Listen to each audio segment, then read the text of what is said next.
चला नमस्कार, विघ्नहर्ता अकॅडमीमध्ये आपलं स्वागत आहे।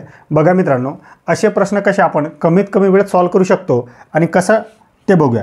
RRB ग्रुप डी 2022 मध्ये आलेला प्रश्न आहे। बघा या प्रश्नाला काय सॉल्व करायचं, एक पुरुषाच्या आणि त्याच्या पत्नीच्या सध्याच्या वयाचे गुणोत्तर किती आहे तर 7:6 आहे। 6 वर्षांनी हे गुणोत्तर 8:7 होईल। जर लग्नाच्या वेळी त्यांच्या वयाचे गुणोत्तर 4:3 असेल तर त्यांचे लग्न किती वर्षापूर्वी झाले असेल असा प्रश्न आहे। आता बघा या प्रश्नाला कसं सॉल्व करायचं आहे, जे की आपण 10 ते 15 सेकंदात प्रश्न सॉल्व होतो।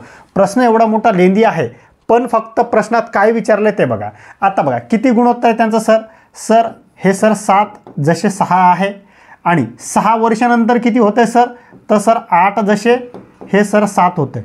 मग यांच्यामध्ये गॅप बघा किती आहे तर 1चा आहे ना, आणि यांच्यामध्ये 1चा आहे। मग हे 1चा गॅप किती वर्षानंतर झाले तर हे 6 वर्षानंतर झाले ना, म्हणजे 1 म्हणजे 6 असं आपण म्हणू शकतो सर याला। तर हो सर। आता काय म्हणतंय पुढे इथपर्यंत झालंय। जर लग्नाच्या वेळी त्यांच्या वयाचे गुणोत्तर म्हणजे लग्न यांच्या अगोदर झालं असेल ना, तर हो मग लग्नाच्या अगोदर लग्नाच्या वेळीस त्यांचं वय काय होतं तर हे होतं म्हणजे 4:3।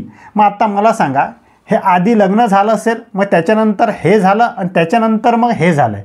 मग आता एकाचं हे 1ने वाढलं आहे तर किती आहे 6 वर्ष वाढले ना। मग आता 4मध्ये किती टाकावं की 7 होईल सर 3 टाकावं, आणि 3मध्ये किती टाकावं की 6 होईल सर 3 टाकावं, म्हणजे सेम वाढतं आहे ना। मग आता 1चं काय आलं 6 आलं आहे, मग 3चं किती आहे ते गुणला 3 करावं लागेल ना। 6 तर सर 18, म्हणजे त्यांचं लग्न 18 वर्षापूर्वी झालं असेल। मग आहे सर असं ऑप्शनमध्ये तर हो सर, ऑप्शन क्रमांक 3 मध्ये आहे। आणि अशा प्रकारे मित्रांनो असे प्रश्न RRB GD मध्ये येतात।